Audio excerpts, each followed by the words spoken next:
comme on appelle couramment ici ces handicapés de la lettre, arpentent les rues de la ville à la recherche de la prière. Chaque jour, ils gagnent, que regagnent un coin, à l'angle d'une rue, d'un supermarché, d'une mosquée ou d'une pharmacie. Ils s'installent et mettent en évidence leurs gamelles, leurs fidèles compagnes. Et l'attente peut alors commencer. Longue, incertaine et sans véritable espérance. Si l'on sait de recevoir assez de bonhommes pour ne pas mourir de faim. Les passants, pour la plupart, évitent exprès de jeter un regard sur leurs épais durs qui marquent leur visage sans barbe. D'autres, surpris par une civilisation inattendue, détournent très vite les yeux, embarrassés à la vue de ces mondes qui ont subi de sérieux dommages sociaux et qui inspirent à la fois crainte, pitié et dédain. Chacun de ces hommes et femmes a une histoire qui lui est propre, mais le même drame sombre les a unis dans le désespoir. Et leur vie est désormais résumée en un mot terrible qui sonne comme un glas. La lèpre. C'est une maladie infectieuse causée par un microbe qui s'appelle le bacterium leprae. Et cette microbe se vit dans la nature et peut contaminer toute personne de tout âge.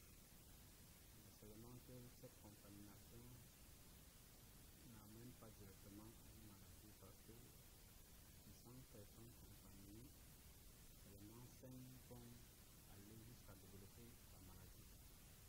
Ça veut dire que notre système immunitaire est capable de contenir cette maladie sur 75% des personnes qui sont infectées par le microbe. C'est en 1873 que Gerard Henrik Armauer Hansen découvre le Mycobacterium leprae, la bactérie responsable de la lèpre. La découverte du bactériologiste et dermatologue norvégien revêt ainsi une importance historique, car il s'agit de la première démonstration d'une relation de causalité entre une bactérie et une maladie connue. Le médecin norvégien, foudroyé par une crise cardiaque le 12 février 1912, mourra en Norvège à l'âge de 50 ans, laissant son nom à la postérité. À Bergen, sa ville natale, le musée de la médecine porta son nom, est souvent considéré comme le musée de la lèpre. Et l'université de Bergen lui a aussi dédié une unité de recherche et les archives de la lèpre de Bergen ont été classées par l'UNESCO sur la liste des mémoires du monde. Le legs du docteur Hansen à la fois à la maladie qui est bacille responsable de celle-ci, l'éponymie commode permettait alors d'éviter de prononcer devant les malades le nom redouté d'une maladie stigmatisée depuis des temps immémoriaux. Dans le livre de foi, en fait, la lèpre nous fait de la communion avec les autres croyants. Une fois qu'on était atteint de la lèpre, on ne pouvait plus aller au temple, on ne pouvait plus aller à la synagogue. Et ça, en fait, c'est une maladie contagieuse. Et dans la tradition même biblique aussi, on met dans la même rubrique de lèpre toutes les affections contagieuses et cutanées. Dès 1991, l'Organisation mondiale de la santé a très vite pris la question de la lèpre à bras le corps. Elle va fonder beaucoup d'espoir sur l'Alliance mondiale pour l'élimination de la lèpre qu'elle crée en 1999. Elle dit aussi, elle a compris que l'éradication de cette maladie infectieuse requiert plus qu'un simple dernier effort. Plus d'une décennie plus tard, et face à l'apparition de nouveaux cas, la lèpre est toujours considérée aujourd'hui comme un problème de santé publique dans plusieurs pays d'Afrique. Et le Cameroun, avec près de 20 millions d'habitants, semble déjà s'essouffler dans cette course de fond à laquelle s'apparente la lutte contre la maladie de Hansen, pourtant en pleine résurgence dans certaines régions du pays. Au Cameroun, les activités de lutte contre la lèpre ont débuté dans les années 50 avec le 5 février révolutionnaire qui a été repris par le ministère de la Santé publique en 1973. La lutte contre la lèpre au sein du ministère est partie de cette époque jusqu'à nos jours, et il y a eu quand même des évolutions dans le programme et dans les stratégies de la lutte.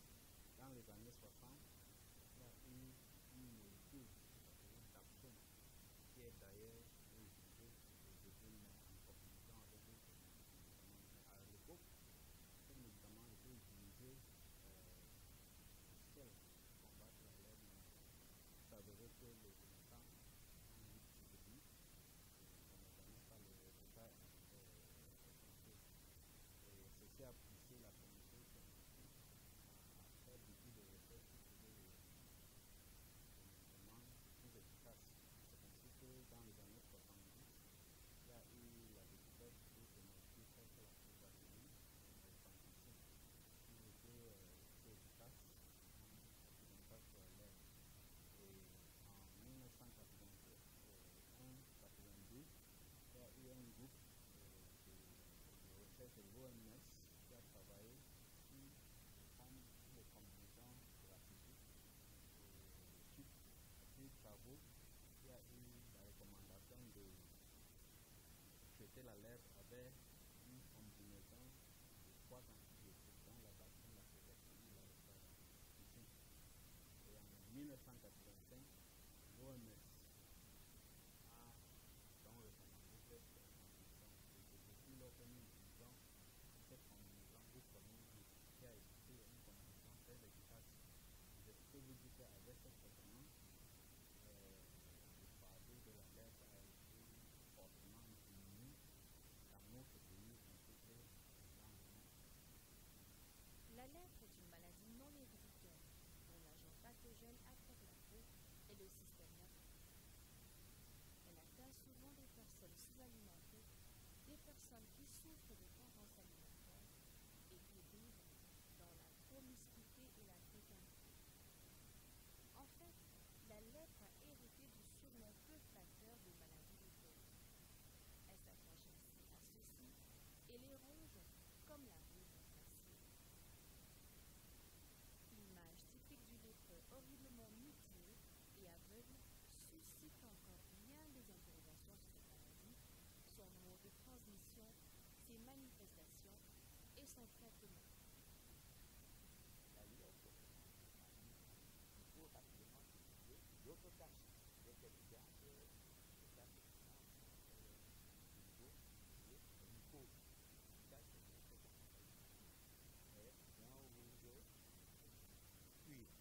Dès que vous voyez une telle tâche, un dollar sur vous, courez donc rapidement vers le centre associé. La lèpre ayant cet avantage que le malade n'a pas besoin de ça. Il vient seul avec la maladie, le panier, le médicament.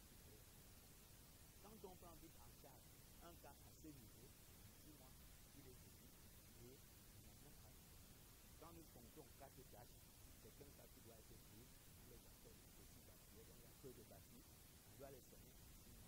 Et lorsqu'il y a plus de 4 tâches, donc à partir de 7 tâches en montant, là c'est un cas de multibactérienne qui doit être pris en charge. Ça doit être vraiment vite. Mais tous ces cas dont nous venons trop en retard sont traités, avantage étant que avec une seule prise de plaquettes de contre l'antidouleur contre le maladies de personnes, 99,99 des bacilles sont efficaces. Vous comprenez avec moi donc que le malade guérit à la première prise de plaquettes, mais il doit continuer à prendre les autres 12-11 plaquettes pour que les bacilles rentrent cachées dans les autres poids du corps soient éliminés. Depuis 2006, le gouvernement camerounais a établi un plan stratégique d'élimination de la lèpre. Un projet dont le coût total s'élevait à plus de 60 millions de francs CFA. Et il prévoyait la dissolution des léproseries et l'appui au retour dans leur famille des anciens malades de la lèpre, à travers des aides financières devant favoriser leur difficile réinsertion sociale. Parfois, malheureusement, ces aides ne sont toujours pas parvenues à destination. Et même si la réinsertion sociale tant clamée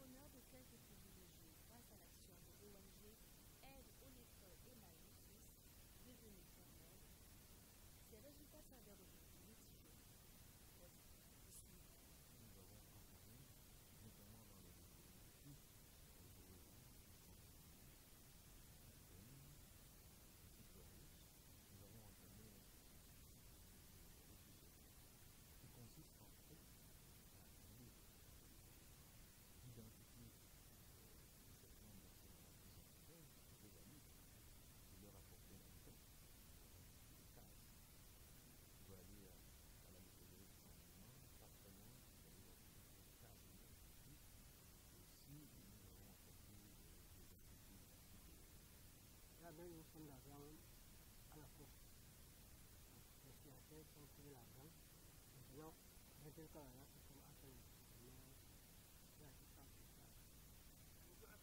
C'était une bonne initiative. Et ce que nous voulons maintenant, nous sommes à travers des difficultés. Au village, vous savez même pour le 1 milliard. Sur le village, quand vous allez vous venez pour cette allocation, vous expliquer toutes les zones, le but de revenir. Vous allez donc pour le suivre, pour savoir qu'est-ce qu'il nous faut produire. Je ne peux pas vous dire qu'au Cameroun, il y a un centre de prise en charge pour les victimes de la lèpre. Selon le gouvernement, créer un hôpital spécial pour la lèpre, c'est une forme de stigmatisation. Parce qu'on a vu que la lèpre était une maladie par les différents intervenants, soit de la santé, soit de la sécurité, mais généralement, je pense qu'il est temps aujourd'hui, en ligne, de faire attention.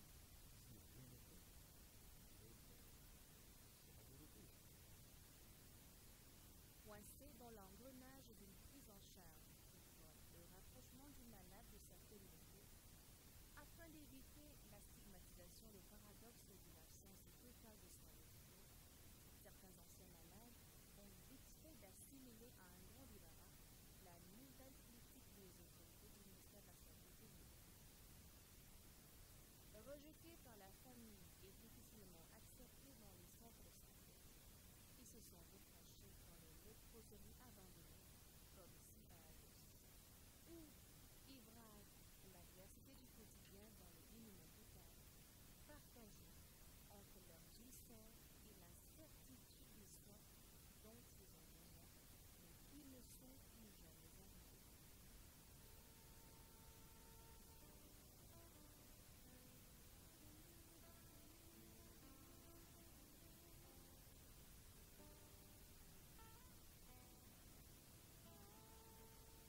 Ngalagne, dans la région du centre, à une quarantaine de kilomètres de Yaoundé. Dans l'ancienne léproserie de cette petite localité, la vie des anciens malades de la lèpre s'est arrêtée depuis belle longtemps, et le chapelet des difficultés de quelques survivants rencontrés ici n'a d'égal que le silence et l'indifférence des autorités en charge de la santé publique. Avant l'entrée de la léproserie, c'est tout un financé. Actuellement, en Balmarin, il n'existe pas un ancien malade. Un seul. On nous a renvoyés comme ça. Qu'est-ce qui ne va pas? On était habitué que le gouvernement nous donne tout et nous habille et nous nourrit.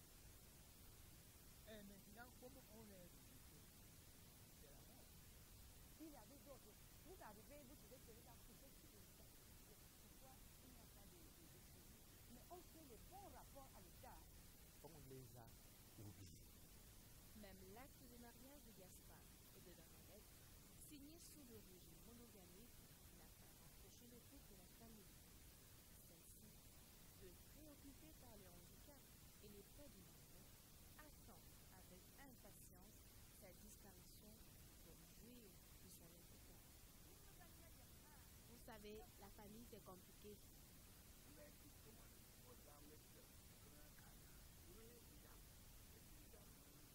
Ma famille m'a abandonné à cause de mon héritage.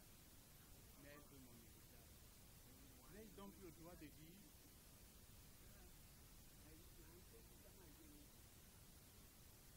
Ce couple, mal aimé, ne se pose plus de questions. Gaspard attend la fin. La vieille affiche collée à l'entrée de sa maison a défié le temps, a tenté de convaincre les personnes valides de l'utilité des handicapés de la lèpre dans la société. Manifestement, le discours des autorités camerounaises annonçant la fin de la lèpre au Cameroun a été trop précoce. Et l'apparition de nouveaux cas est aujourd'hui une sonnette d'alarme en direction des responsables de la santé publique dont les nombreuses préoccupations et les priorités sont loin d'empêcher un soupçon de guerre d'affaires, au-delà même du manque de personnel formé pour la prise en charge de cette maladie spécifique qu'est la lèpre. Si nous prenons d'abord dans le domaine de la santé, nous mettons devant la lèpre. De nos jours, le personnel de la lèpre, spécialement formé dans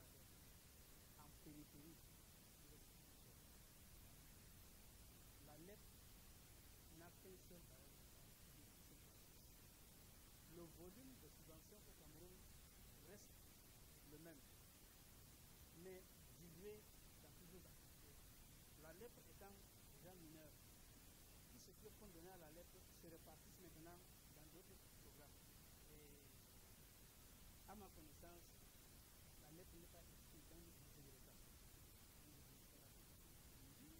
Je sais plus faire, mais j'ai peur de moi. Elle court devant moi comme des bêtes écailleuses et débiles. Puis je m'entraîne.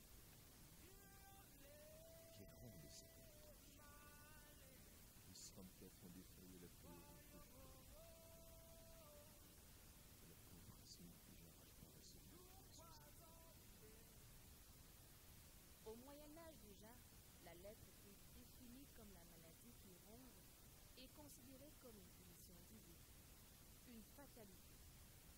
Les saintes écritures elles-mêmes y font référence comme l'image du péché, un peu comme si Dieu lui-même avait tourné le dos aux victimes de la lèpre. C'était comme une sanction physique.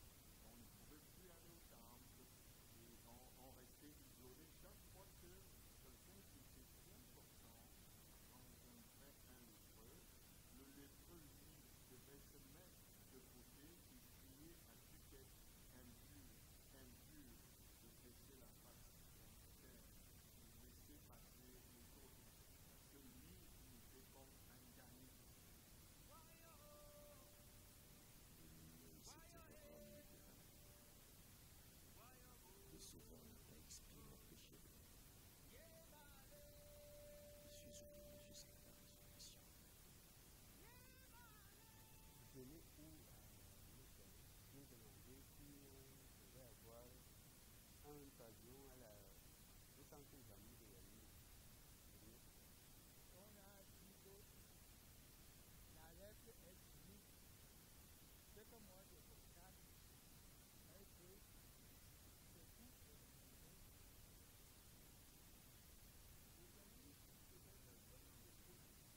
J'ai mal aux yeux. J'ai des plaies aux fesses et aux pieds. Et quand je vais en Garenne pour les soins, on me demande de l'argent. Je n'en ai pas. La distribution de l'équilibre est brute. Chez nous, au Cameroun, elle est bien. Pourquoi? Parce que quand on parle de la distribution de l'équilibre, c'est un travail à long terme. Ce n'est pas qu'on se lève un matin, on dit distribution de l'équilibre. Ça veut dire que vous avez fait mal à votre famille. Comme le crapaud, c'est le froid de la lune dans une pierre obscure. Je demeurerai enfermé dans ma grande détresse. Quand les autres s'éveilleront avec la porte. Qu'importe, par-dessus nos différences, nous sommes tous dans le même sein, accrochés à la même locomotive et tous à la même trace. Notre péché fait de nous des lépreux. Et il y a beaucoup de types de lèpres. Il y a la lèpre spirituelle, il y a des lèpres morales. Même la licence morale, le laisser-aller, l'immoralité et les relations contre nature, ça c'est la lèpre morale. Il y a la lèpre sociale, si étant décideur, manager et leader d'opinion, je ne fais pas mon travail pour sortir ceux qui sont pauvres, ceux qui sont laissés pour compte de leur situation misérable. Je suis un lépreux au plan social. Il y a la lèpre politique en tant que gestionnaire du bien commun, le bien pour tous et pour chacun.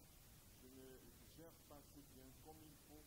Je n'essaie pas de m'occuper de ce bien commun-là pour le bonheur de tous. Alors je suis un lépreux d'ordre politique. Il y a beaucoup d'autres lèpres. Il y a les lèpres professionnelles et bien d'autres. Le détournement, c'est de la lèpre professionnelle, la lèpre financière, et j'en passe. Le soir, le soleil se couche, les aiguilles de la lèpre aussi. Le ventre peut-être moins affamé et les joues peut-être moins crèves. Mais le rêve de lendemain meilleur, toujours aussi incertain, et le feu d'interrogation, toujours continu et sans réponse. On nous dit, allez dans le centre. Et certains médecins nous acceptent, mais 90% nous disent, allez au centre jamais, au centre jamais. On ne dispose même pas une installation là-bas. Aujourd'hui, on semble dire qu'il y a rien, mais nous savons que la lèpre est une mauvaise communauté. Montrer que les efforts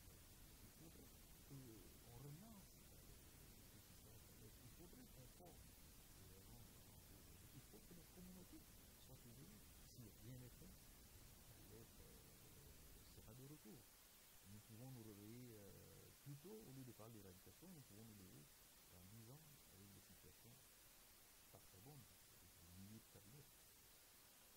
L'image d'un lépreux mutilé et aveugle est la conséquence d'un dépistage tardif, de l'absence de traitements médicaux et de l'impossibilité pour la personne touchée de se prendre en charge, le plus souvent en raison de la pauvreté, de l'exclusion et de l'oubli.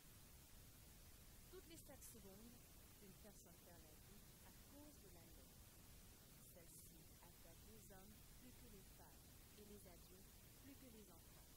À ce jour, il n'existe hélas pas encore de vaccin contre cette maladie. Et si la polychimiothérapie recommandée par l'Organisation mondiale de la santé depuis 1981 permet la guérison complète de la grande majorité des malades, la menace d'un handicap permanent plane toujours sur les personnes enfermées dans le cercle vicieux de la lèpre et de la pauvreté. Le nord, l'Adamaoua, l'est et le sud-ouest du Cameroun sont les régions les plus touchées par la lèpre. Et la résurgence de nouveaux cas impose réflexion, en même temps qu'elle souligne l'urgence d'un dépistage précoce systématique sur l'étendue du territoire, et même l'importance d'un taux de déploiement d'efforts thérapeutiques dans la prise en charge des victimes de la lèpre. Briser la chaîne de transmission de cette maladie contagieuse, nouer autour des malades une chaîne de solidarité et raviver une flamme d'espoir dans leur cœur meurtri par l'indifférence et l'oubli semble aujourd'hui un impératif social. Proche du dévouement de Raoul Congo, vagabond de la charité et créateur en 1954 de la Journée mondiale des lépreux. En attendant, la vie continue. La lèpre.